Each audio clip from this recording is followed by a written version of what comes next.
Welcome to the high-stakes world of elite chess, where the atmosphere is thick with tradition, ego, and the silent hum of brilliant minds at work.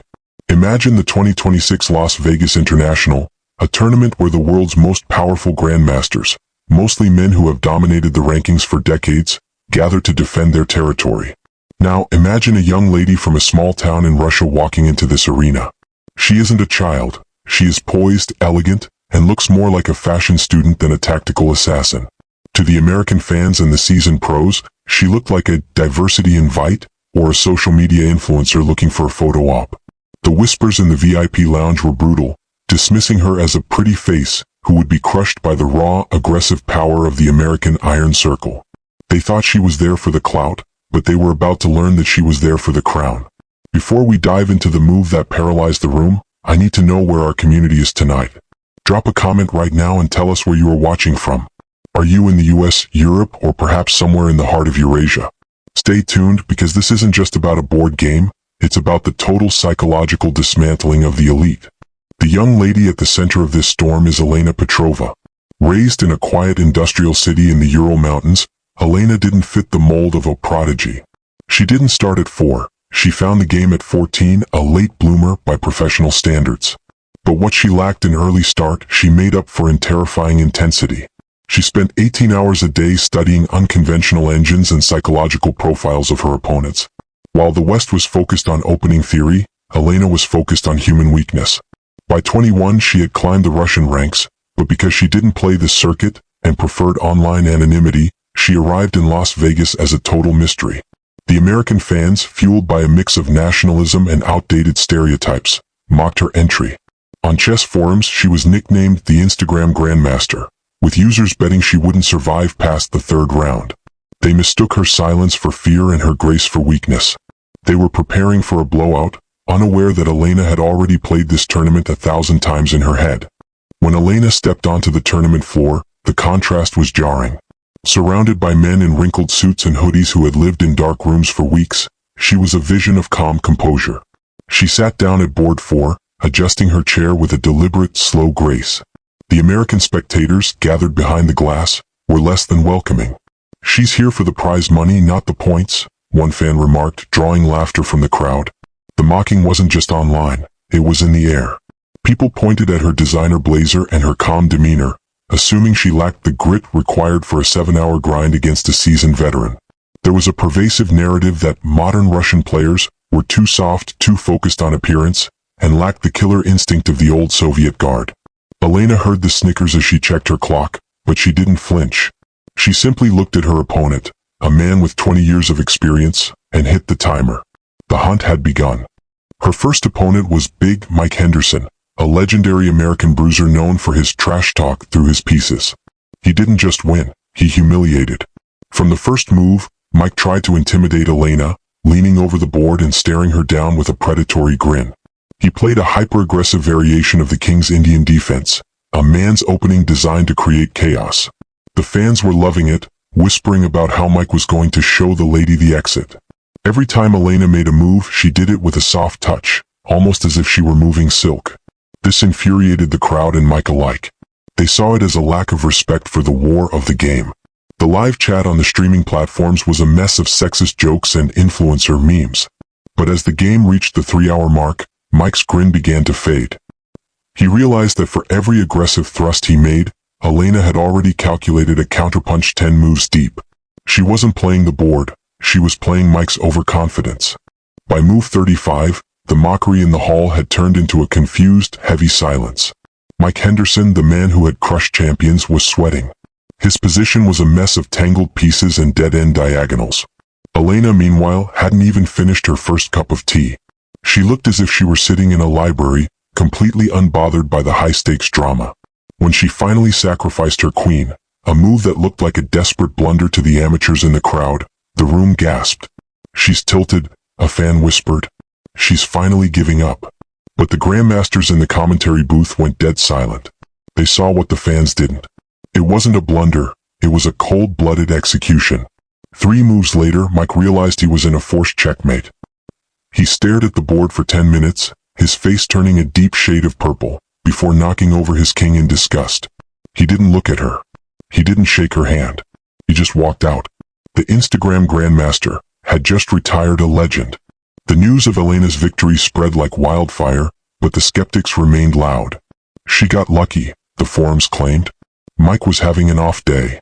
The mockery shifted from her appearance to her luck, with many claiming she was using a hidden AI or that the American team was playing chivalrously and letting her win. The pressure on Elena grew as she moved into the middle rounds. Fans would crowd her board, whispering loudly about her fluke win, trying to break her concentration. They wanted to see her crumble under the weight of the spotlight. They wanted to see the young lady realize she was out of her league. But Elena used the hostility as a fuel source. She began to play with a cold, clinical precision that was almost painful to watch. She wasn't just winning games, she was erasing people from the board. Her style was described as the iron silk, soft on the surface but impossible to break. In the quarterfinals, she faced the golden boy of U.S. chess, Julian Thorne. Julian was young, brilliant, and arguably the most arrogant player on the circuit. He had made several derogatory comments about Elena in his pre-match interviews, calling her a distraction to the serious nature of the sport. He arrived at the board with a swagger that the American fans adored. He was their hero, the one who would finally put her in her place. The energy in the room was electric, almost like a boxing match. Fans were wearing shirts with Julian's face on them, openly mocking Elena's Russian heritage and her unconventional rise to the top. As the game started, Julian played lightning fast, trying to blitz Elena and prove that she couldn't think at his level. He would make a move and immediately get up to walk around, showing the crowd how little he respected her ability. It was a masterclass in disrespect, and the fans were eating it up. But Elena sat like a statue. She didn't look at Julian when he stood up. She didn't look at the crowd. She waited until the position became critical, and then she did something that changed the tournament forever. She played a move so ugly and anti-positional that the crowd burst into laughter. It looked like the move of a beginner. Julian smirked, shaking his head at the spectators as if to say, "See? I told you." He replied instantly, confident that he was winning a piece. But 5 moves later, the smirk was gone. That ugly move had been a Trojan horse. It had fundamentally altered the geometry of the board, trapping Julian's pieces in a way that made them useless. Julian's lightning-fast play slowed to a crawl. He spent 45 minutes on a single move, his hands shaking as the realization set in. He had been outplayed by the very person he had spent a week mocking. The end of the game was a slow-motion car crash for Julian Thorne. Elena dismantled his position with a series of quiet, boring moves that stripped him of all counterplay. The fans who had been cheering for Julian were now watching in stunned, uncomfortable silence. They realized they weren't watching a distraction. They were watching a superior mind. When Julian finally resigned, he looked like a broken man. He didn't have any witty comments for the press. He just looked at Elena with a mixture of fear and respect. The golden boy had been tarnished. The internet, previously a hive of mockery, began to shift. The memes changed from insults to the Queen of the Urals. But Elena didn't celebrate. She walked past the cameras, ignored the autograph seekers, and went back to her room to prepare for the final boss of American chess. The final was set. Elena Petrova versus the reigning U.S. champion, David "The Wall" Sterling. Sterling was a man of iron discipline and zero personality. He was the ultimate gatekeeper, known for never losing a game with the white pieces in over 3 years. The narrative was perfect. The flashy, underestimated young lady versus the immovable object of American chess. The media coverage was global. This wasn't just a chess game anymore, it was a cultural event. The American fans, desperate for a win, doubled down on their support for Sterling. They viewed him as the sane choice, the professional who would finally expose Elena as a momentary phenomenon. The mockery became more sophisticated, with critics analyzing her previous games and claiming she only won because her opponents played emotional chess. They argued that the wall wouldn't give her an inch, and that she would finally be forced to play real chess. The final game lasted 8 hours. It was a grueling, positional struggle that tested the limits of human endurance. Sterling played like a machine, offering no weaknesses, no tactical openings, and no hope. The fans were satisfied. "This is how you beat her," they whispered. "You don't play her game. You make her suffer in the endgame." By hour 7, Elena looked exhausted. Her face was pale, and her eyes were red-rimmed from the strain. The skeptics were already drafting their "I told you so" posts. They thought they were seeing a young lady who had finally reached her ceiling. But they had misjudged Elena's greatest strength, her ability to endure. In the depths of the endgame, with only a few minutes left on her clock, Elena found a god move. It was a pawn sacrifice that seemed to do nothing, but it forced Sterling to make a choice. For the first time in 3 years, the wall hesitated. That hesitation was all Elena needed. She pounced like a predator, her fatigue vanishing as she executed a combination that left the world's best defensive player in shambles. Sterling's face was a mask of disbelief. He looked at the board, then at Elena, as if he were seeing her for the first time. He realized that she hadn't been lucky or emotional. She had been better than him from the very first move. When he finally tipped his king, the silence in the hall was absolute. It wasn't the silence of respect, at least not yet. It was the silence of a crowd that had been proven fundamentally wrong about everything they thought they knew. A young lady, dismissed and mocked as a social media stunt, had just conquered the toughest chess environment on the planet. The standing ovation started slowly, beginning with a few Grandmasters in the back, and then spreading like a wave until the entire hall was on its feet. The fans who had spent days mocking her blazer, her age, and her gender were now screaming her name.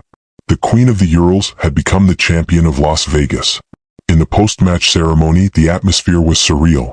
The American flag was lowered, and the trophy was handed to a young lady who had remained calm through a storm of hatred. Elena didn't cry. She didn't gloat.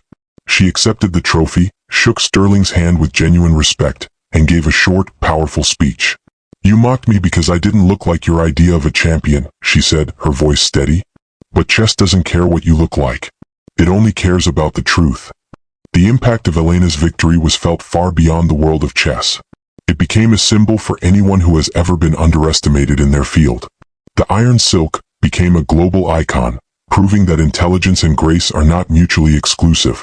The American fans, to their credit, eventually embraced her. She didn't just win a tournament, she changed the culture. The mockery of female players and outsiders in the elite chess scene didn't vanish overnight, but it became much harder to sustain in the face of such absolute dominance. Elena Petrova didn't just play a game of chess, she conducted a masterclass in human resilience. The documentary of her victory remains a testament to the fact that the most dangerous person in the room is often the one everyone is laughing at. As we wrap up this incredible journey, I want you to take a moment to reflect. How many times have we judged someone's potential based on their appearance or their background? The story of Elena Petrova is a warning to the mockers and an inspiration to the underestimated. Whether you are a young lady entering a male-dominated field or anyone fighting against a narrative, remember the 2026 Las Vegas International. Remember that the wall can be broken if you have the patience to find the crack. Thank you for watching this deep dive into one of the greatest upsets in history. Don't forget to hit that like button and subscribe for more stories of human brilliance. And before you go, tell us in the comments, have you ever been mocked before a big win? How did it feel to silence the room? We want to hear your stories. Until next time, keep your eyes on the board and your mind on the truth.